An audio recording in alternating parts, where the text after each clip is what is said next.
The double standards of Elizabeth May. I'm Brian Lilley with TheRebel.media. I don't want to say too much about Elizabeth May, the Green Party leader's participation in the National Leaders Debate hosted by Maclean's, basically because I don't think she belongs there. It's nothing against her. She can be quite a nice woman when she's not saying silly things at the Parliamentary Press Gallery dinner, but the fact is, she doesn't lead a party that has official status in the House of Commons. They haven't elected enough MPs, and there needs to be a threshold somewhere. Otherwise, why not invite the independents like Brent Rathgaber? Why not?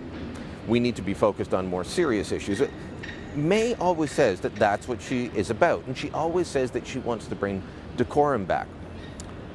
Her hypocrisy, though, showed last night, and it's a symptom of many on the left in terms of saying Stephen Harper can't be critical of our institutions, Stephen Harper can't be critical of our appointed people, but we can and we will.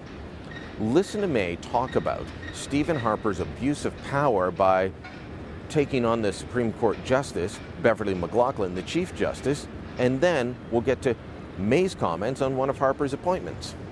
We're allowing our system of government to increasingly become an elected dictatorship with prime ministers walking into the prime minister's office and finding all the levers of power they need, and even hurl insults at the Supreme Court of Canada. So we need to reduce the power of the prime minister's office regardless of who the prime minister is. So that goes back to Stephen Harper saying that the Chief Justice had acted inappropriately by trying to contact him and contact the Justice Minister over an appointment she was going to be ruling on, Marc Nadon.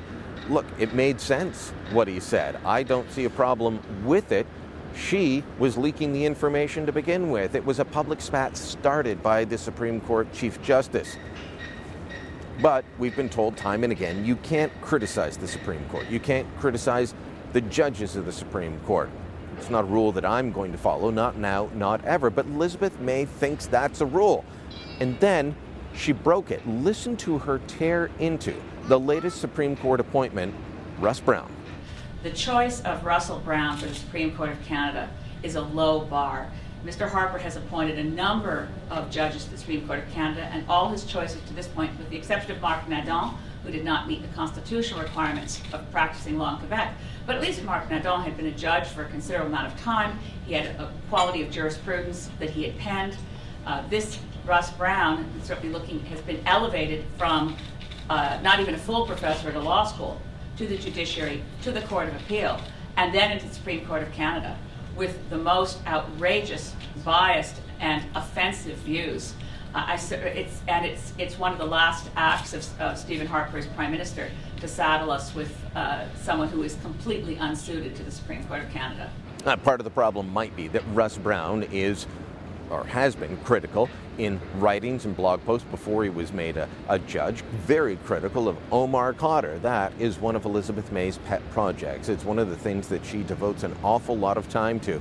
She loves Omar Khadr, thinks he's been just treated horribly, and tends to describe him in angelic terms. Remember, she said that Omar Khadr had more class than the whole effing Harper cabinet at the Parliamentary Press Gallery dinner.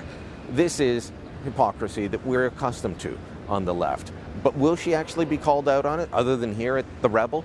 Is she going to be yelled at? Is she going to have questions hurled at her by members of the media that were so aghast that Stephen Harper would do such a thing? Or is she going to get a pass? I'm going to bet it's the latter.